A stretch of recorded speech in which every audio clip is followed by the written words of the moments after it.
Good morning. देखो अपने organic chemistry की सेकंड यूनिट चल रही थी, है ना।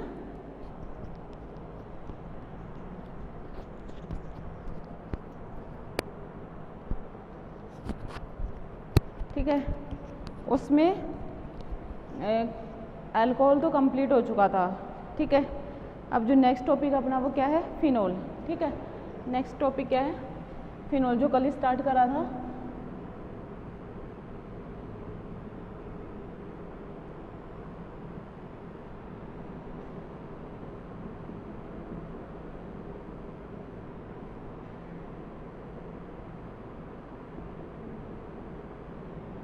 पेपर है आप लोगों का ऑर्गेनिक, है ना।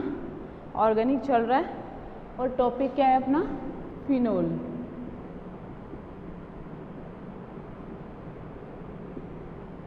टॉपिक क्या है, फिनोल। क्लियर ये वाली बात।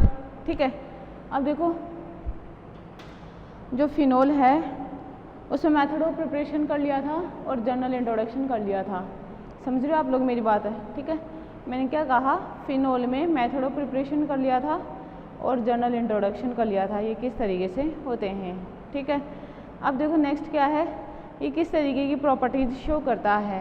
ठीक है, प्रॉपर्टीज ऑफ फिनोल। उसमें भी देखो अपन दो प्रकार की प्रॉपर्टीज़ पढ़ते हैं, है ना। एक तो पढ़ते हैं फिजिकल प्रॉपर्टीज़ और एक पढ़ते हैं केमिकल प्रॉपर्टीज़। ठीक है, देखो फिजिकल प्रॉपर्टीज़ में नॉर्मली आप लोग क्या पढ़ते हो कि जैसे मेल्टिंग पॉइंट हो गया, बॉइलिंग पॉइंट हो गया, समझ में आ रही है आप लोगों को बात है। ठीक है, इस तरीके की प्रॉपर्टीज़ पढ़ते हो। क्लियर। नेक्स्ट क्या है, जैसे इसके फिजिकल प्रॉपर्टीज़ में एक और प्रॉपर्टी क्या है, हाइड्रोजन बॉन्डिंग। ठीक है, हाइड्रोजन बॉन्डिंग पढ़ते हैं, देखो हाइड्रोजन बॉन्डिंग को। ठीक है, मैं यहाँ पे लिख दूँ केमिकल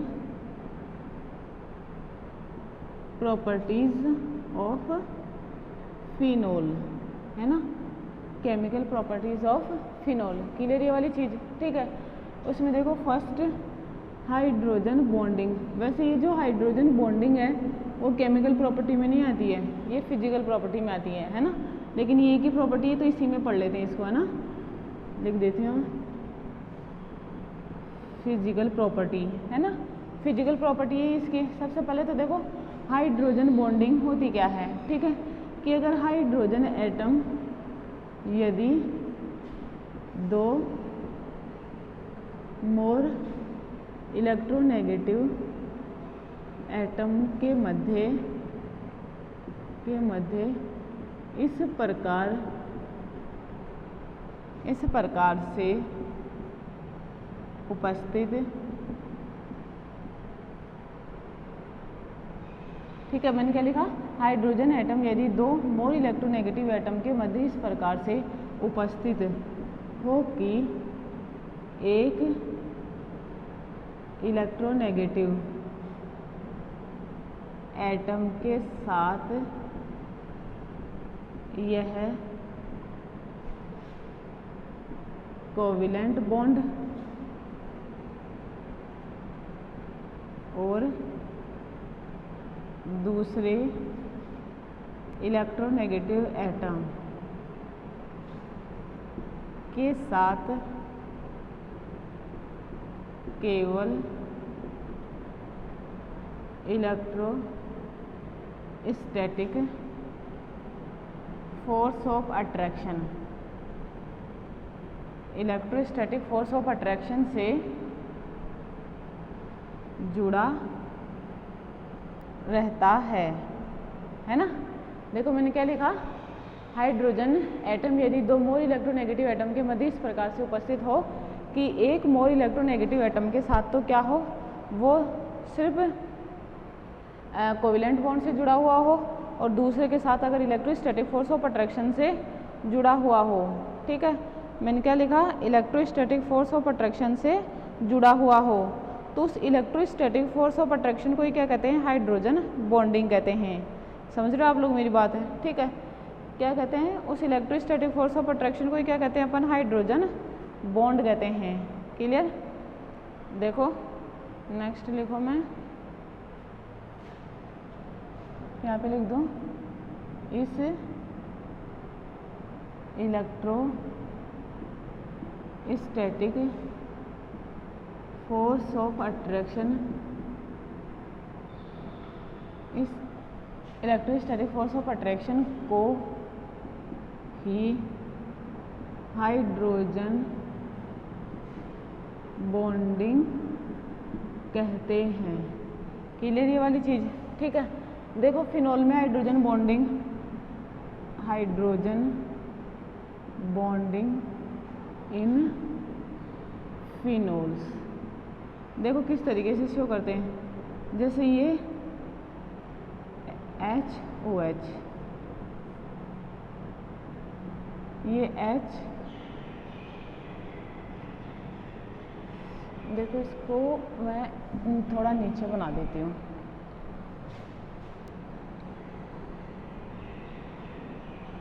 ऐसे ये H, ये O, क्योंकि देखो हाइड्रोकार्बन रिंग होती है ना, तो रिपल्शन कम हो इसलिए ये इस तरीके से प्रेजेंट रहते हैं, एक ऊपर और एक नीचे।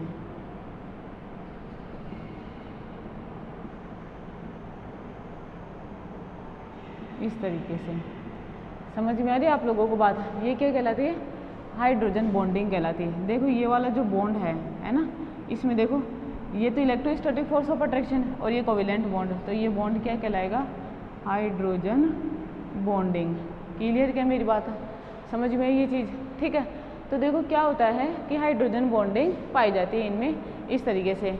ये क्या होते हैं? वाटर में बहुत कम या मैं कहूँ न के बराबर डिज़ोल्व होते हैं, जबकि ऑर्गेनिक जो सॉल्वेंट होते हैं उनमें ये आसानी से डिज़ोल्व हो जाते हैं।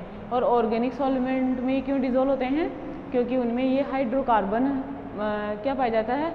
ग्रुप पाया जाता है, जिसके कारण ये ऑर्गेनिक सॉल्वेंट में आसानी से डिज़ोल्व हो जाते हैं, ठीक है। तो मैं यहाँ पे लिख दूँ phenol does not dissolve in H2O but dissolve in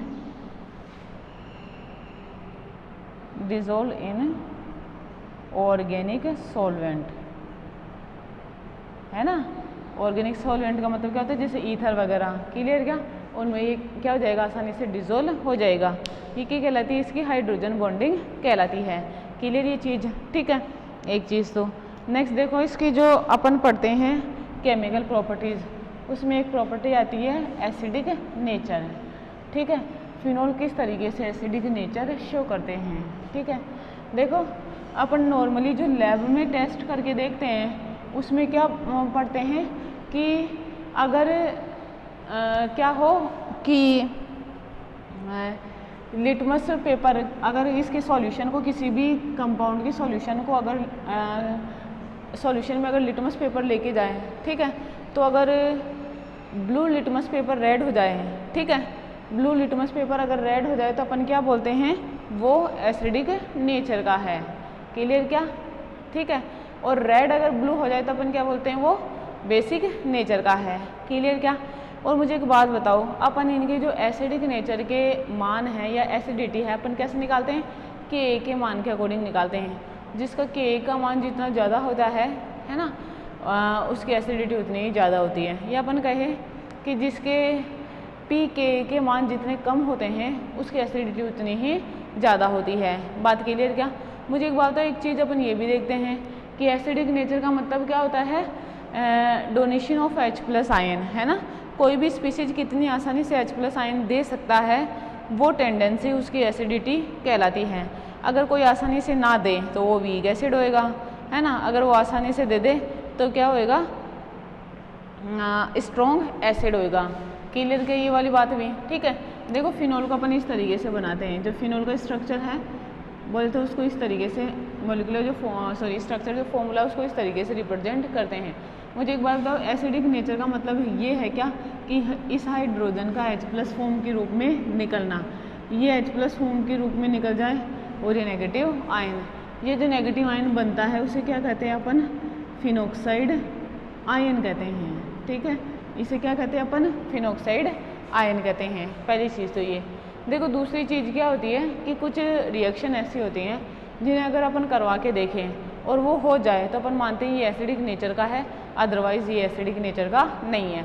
जैसे अपन फिनोल की रिएक्शन सोडियम के साथ करवाएं या किसी मेटल के साथ करवाएं, तो अगर ये क्या हो, हाइड्रोजन दे, है ना, समझ रहे हो आप लोग मेरी बात, H2 गैस रिलीज़ करें, तो इसका मतलब है ये एसिडिक नेचर का है। कि क्या ये वाली रिएक्शन भी क्या शो करती है कि फिनोल एसिडिक नेचर का है, ठीक है।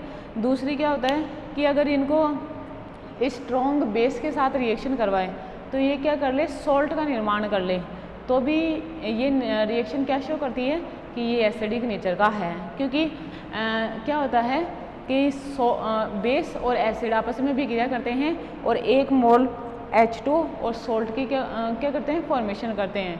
क्लियर क्या मेरी बात, जो ये साबित करता है कि ये एसिडिक नेचर का है।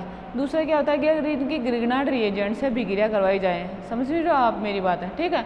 अगर इनके ग्रिग्नार्ड रिएजेंट से अभिक्रिया करवाई जाए, और ग्रिग्नार्ड रिएजेंट क्या है कि वो न्यूक्लियोफिलिक अटैक शो ना करके H+ आयन को ले ले, समझ रहे हो आप लोग मेरी बात, तो वो भी क्या शो करता है, इसकी एसिडिक नेचर को शो करता है, ठीक है। तो मैं यहाँ पे लिखूँ फिनोल की एसिडिटी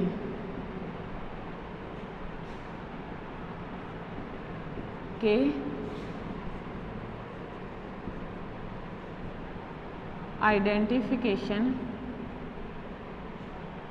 आइडेंटिफिकेशन के लिए निम्न रिएक्शंस या टेस्ट करवाए जाते हैं, है ना। देखो पहले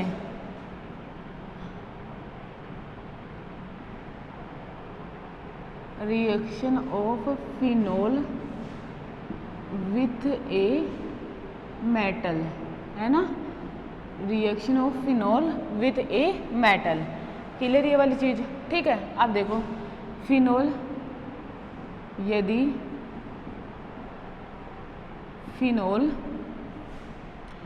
फिनोल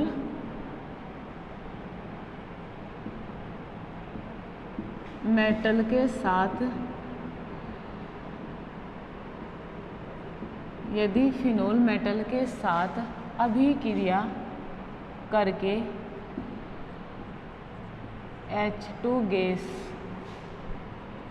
रिलीज करे तो यह अभिक्रिया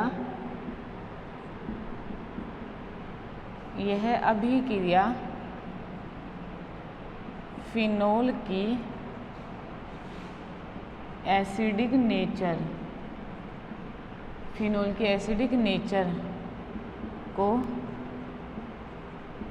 प्रदर्शित करता है ना, क्लियर ये चीज़, ठीक है। देखो कैसे, मैं फिनोल लिखूँ इस तरीके से, OH+ ये मेटल के साथ रिएक्शन करवाई, इसने इलेक्ट्रॉन दिया, इसने इलेक्ट्रॉन लिया, तो ये दिया तो इसने प्लस, है ना, और ये चीज़ ये यहाँ पे और हाफ H2, क्लियर क्या, ये क्या बन गया, सोडियम फिनॉक्साइड, क्या बन गया ये, सोडियम फिनॉक्साइड। बताओ आई क्या बात समझ में, ठीक है, क्लियर ये चीज़, ठीक है। पहली रिएक्शन तो ये, ठीक, ये देखेंगे, उसके मेटल के साथ अभिक्रिया करवाएंगे, अगर हाइड्रोजन गैस मुक्त करे तो ही वो एसिडिक नेचर का है, नहीं तो वो एसिडिक नेचर का नहीं होगा, क्लियर ये चीज़ ना, ठीक है। आगे चलो, देखो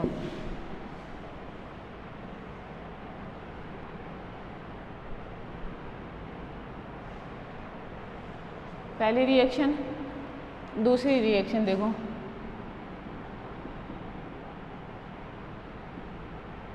reaction of phenol with strong base, reaction of phenol with strong base, ठीक है। अब देखो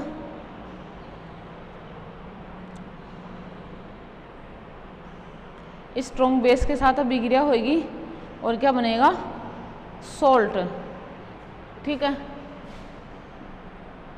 मैं लिखूँ here phenol react with strong base to form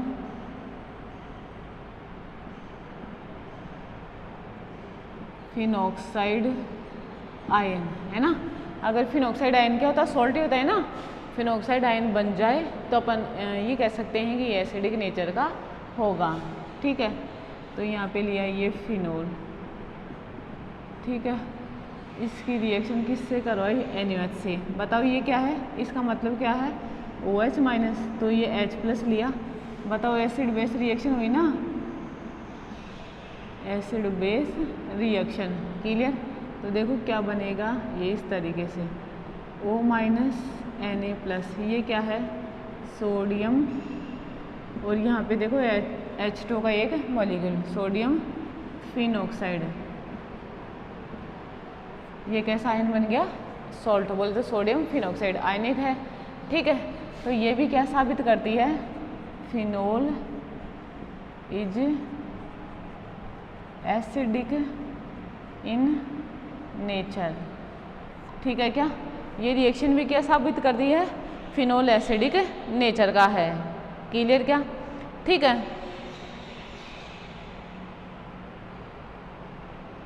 clear मेरी बात है,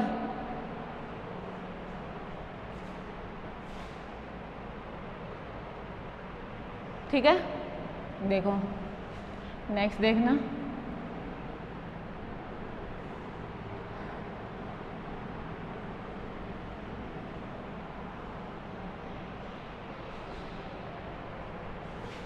नेक्स्ट देखो तीसरी रिएक्शन,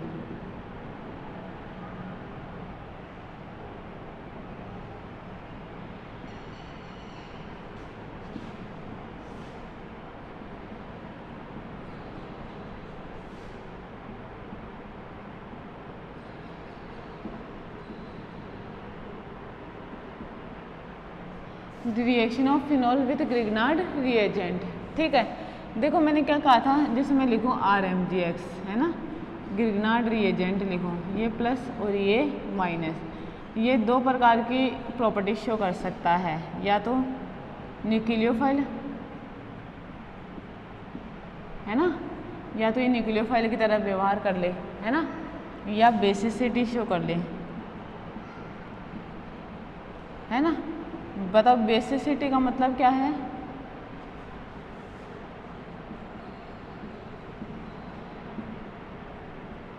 है ना, एक्सेप्ट H+ आयन, ठीक है। क्या करेगा, H+ आयन को एक्सेप्ट करेगा, या फिर attack eight electrophile electron deficient site. तो अगर ये वाली चीज़ शो करें तो फिनोल क्या होगा, एसिडिक नेचर का होएगा। देखो इधर मैं इस तरीके से लिखूँ, ये OH प्लस यहाँ पे लिख दूँ CH3 MgBr, ये प्लस और ये माइनस। देखो इसने न्यूक्लियोफाइल अटैक तो शो नहीं करा क्योंकि तो खुद ही न्यूक्लियोफाइल है, समझ रहे हो आप लोग मेरी बात। तो देखो क्या बनेगा, ये बना -MgBr, ये प्लस CH4, बताओ क्या बन गया, हाइड्रोकार्बन, है ना। और ये हाइड्रोकार्बन का बनना ही फिनोल की एसिडिटी को शो करता है। That means phenol is acidic in nature, ठीक है। क्या हुआ, फिनोल एसिडिक नेचर का होता है, क्लियर क्या। अब देखो जो लैब में करते हैं अपन लिटमस टेस्ट, ठीक है, ये क्या कर दे, लिटमस टेस्ट में अगर इसको पढ़े तो ये अगर रेड लिटमस पेपर को ब्लू कर दे, समझ में आ रही है आप लोगों को बात है, ठीक है। तो ये कैसी नेचर का होएगा, एसिडिक नेचर का होएगा, ठीक है। मैं लिखूँ red litmus turns in blue litmus, that's why phenol is acidic in nature.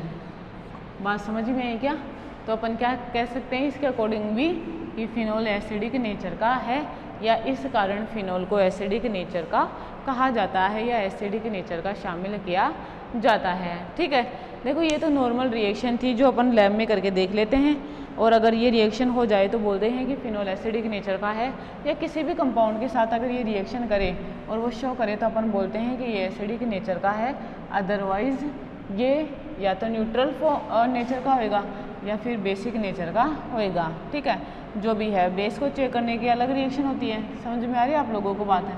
Clear, समझे ये चीज़ें? ठीक है, तो ये सभी रिएक्शन तो क्या करती है, फिनोल की एसिडिक नेचर को शो करती है। क्लियर ये चीज़? ठीक है, अब देखो क्या होता है कि फिनोल में बेंजीन वाले पर OH ग्रुप प्रेजेंट होता है ना। पहली बात है क्या है कि फिनोल में बेंजीन वाले पर OH ग्रुप प्रेजेंट होता है। ठीक है, अब उस ऑक्सीजन पर क्या होता है, लोन पेयर ऑफ इलेक्ट्रॉन होते हैं, दो लोन पेयर ऑफ इलेक्ट्रॉन होते हैं। अब वो लोन पेयर ऑफ इलेक्ट्रॉन क्या होते हैं कि जो बेंजीन रिंग है उसका एरोमेटिक सबस्ट्रेट होता है ना, जो रिंग होती है उसमें इन्वॉल्व हो जाते हैं। ठीक है, वाया रेजोनेंस। क्लियर क्या? अब वो उसमें इन्वॉल्व होंगे, समझ में आ रही है आप लोगों को बात? तो मतलब ऑक्सीजन बेंजीन को इलेक्ट्रॉन पेयर देगा। बताओ अगर उसने इलेक्ट्रॉन पेयर दे दिया ऑक्सीजन ने, तो ऑक्सीजन पर तो इलेक्ट्रॉन डेंसिटी की कमी हो जाएगी। और बताओ कोई भी मोर इलेक्ट्रोनेगेटिव स्पीशीज ऐसा नहीं चाहता है कि किसी भी तरीके से क्या हो कि उस पर इलेक्ट्रॉन डेंसिटी की कमी हो, लेकिन रेजोनेंस तो होगा। और अगर रेजोनेंस हुआ तो उस पर क्या हो जाएगा, इलेक्ट्रॉन डेंसिटी कम हो जाएगी। और वो कमी कहाँ से पूरी करता है, वो हाइड्रोजन के, बोल दो ऑक्सीजन हाइड्रोजन जो बॉन्ड बना हुआ है उसके इलेक्ट्रॉनों को वो क्या कर लेता है, अपनी तरफ अट्रैक्ट कर लेता है। जितनी ज़्यादा बेंजीन रिंग में इलेक्ट्रॉन डेंसिटी जाएगी, समझ में आ रही है आप लोगों को बात, उतना ही क्या कर लेगा, फिनोल उस हाइड्रोजन की इलेक्ट्रॉन पेयर को अपनी तरफ अट्रैक्ट कर लेगा। तो बताओ हाइड्रोजन की H+ फॉर्म में रिलीज होने की टेंडेंसी बढ़ जाएगी। समझ में आ रही है मेरी बात है? ठीक है, तो मैं इस चीज़ को देखो, अगर रेजोनेटिंग स्ट्रक्चर बनाए फिनोल में तो किस तरीके से लिखेंगे, देखो मैं यहाँ पे लिख दूँ एक स्टेटमेंट, फिनोल की एसिडिक नेचर के कारण, है ना, क्या कारण है। ठीक है, देखो इसका क्या रीज़न हो सकता है। ठीक है, फिनोल में बेंजीन रिंग, फिनोल में बेंजीन रिंग से OH ग्रुप जुड़ा रहता है, जिस पर लोन पेयर ऑफ इलेक्ट्रॉन्स उपस्थित रहते हैं, है ना, उपस्थित रहते हैं। समझ रहे हो आप लोग मेरी बात? ठीक है, लोन पेयर ऑफ इलेक्ट्रॉन उपस्थित रहते हैं।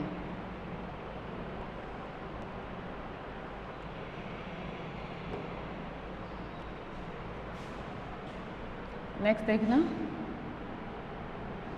अनुनाद के कारण OH ग्रुप का ऑक्सीजन परमाणु अपने इलेक्ट्रॉन पेयर रिंग में डोनेट करता है। ठीक है, जिससे ऑक्सीजन एटम पर इलेक्ट्रॉन डेंसिटी की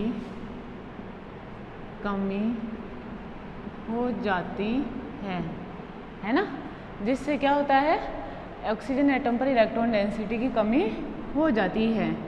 इस कमी को पूरा करने के लिए, ठीक है, इस कमी को पूरा करने के लिए ऑक्सीजन OH बॉन्ड के इलेक्ट्रॉन पेयर को अपनी तरफ अट्रैक्ट करता है। ठीक है, क्या करेगा? जैसे मैंने बोला, OH बॉन्ड के इलेक्ट्रॉन पेयर को अपनी तरफ अट्रैक्ट करता है, जिससे हाइड्रोजन के H+ फॉर्म में निकलने की प्रवृत्ति, निकलने की प्रवृत्ति बढ़ जाती है। आई क्या बात समझ में? ठीक है, मैंने क्या लिखा देखो, फिनॉल में बेंजीन रिंग से OH ग्रुप जुड़ा रहता है, जिस पर लोन पेयर ऑफ इलेक्ट्रॉन उपस्थित रहते हैं। अनुनाद के कारण OH ग्रुप का ऑक्सीजन परमाणु अपने इलेक्ट्रॉन पेयर रिंग में डोनेट करता है, जिससे ऑक्सीजन एटम पर इलेक्ट्रॉन डेंसिटी की कमी हो जाती है। ठीक है, इस कमी को पूरा करने के लिए ऑक्सीजन OH बॉन्ड के इलेक्ट्रॉन पेयर को अपनी तरफ अट्रैक्ट करता है, जिससे हाइड्रोजन के H+ फॉर्म में निकलने की प्रवृत्ति बढ़ जाती है। ठीक है, पहला कारण तो हुआ इसका ये। अब देखो कैसे प्रवृत्ति बढ़ती है, रेजोनेंस कैसे शो करता है, वो क्या कर लेते हैं अपन, रेजोनेटिंग स्ट्रक्चर बना लेते हैं इसकी, है ना। देखो इसकी resonating structure,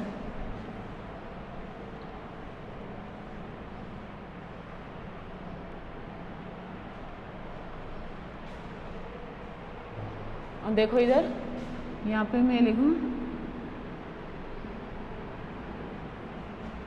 resonating structure of phenol.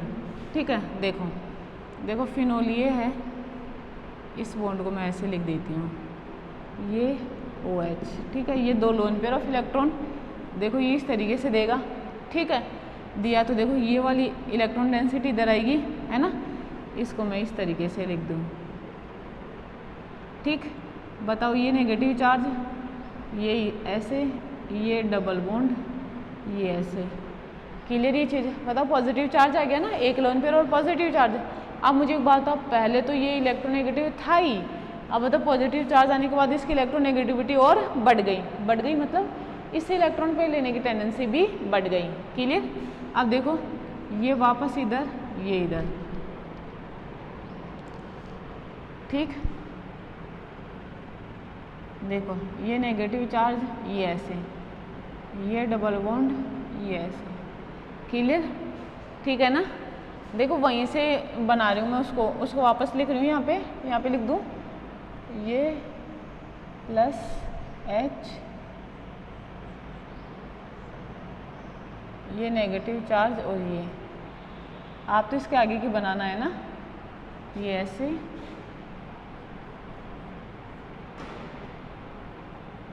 और आप लोगों को क्या लिखना है क्या नहीं लिखना, ये कॉमन सेंस सा है। ठीक है, अब तो सेकेंड ईयर पढ़ रहे हो आप लोग। ठीक है, ये इस तरीके से गया। क्लियर ना? ये इस तरीके की रेजोनेटिंग स्ट्रक्चर शो करेगा। समझ में आ रही है आप लोगों को बात? ठीक है, अब मुझे एक बात बताओ, ऐसा हुआ इन पूरी रेजोनेटिंग स्ट्रक्चर में, है ना। तो देखो ऑक्सीजन पर positive charge, positive charge, positive charge, तो इस हाइड्रोजन की क्या है कि H+ फॉर्म में निकलने की नेचर बढ़ जाएगी, है ना। तो मैं इसको इस तरीके से कर दूँ, ये बना दिया, और ये OH, है ना, और यहाँ पे ले लूँ एक्वस NaOH, बेस ले लिया कोई भी, है ना। तो देखो ये माइनस हो जाएगा और ये इस तरीके से रहेगा +H2। बात समझ में आई क्या मेरी? ठीक है, तो ये क्या करेंगे, एसिडिक नेचर शो करेगा। क्लियर ना? अब देखो मैंने कहा इस कारण क्या होती है, ये बॉन्ड पेयर की इलेक्ट्रॉन को अपनी तरफ अट्रैक्ट कर लेता है, क्योंकि ऑक्सीजन प्लस की इलेक्ट्रॉन नेगेटिविटी ऑक्सीजन से ज़्यादा होती है। और बताओ मोर इलेक्ट्रोनेगेटिव एटम क्या करता है, बॉन्ड पेयर ऑफ इलेक्ट्रॉन को अपनी तरफ अट्रैक्ट करता है। क्लियर ये चीज़, ठीक है।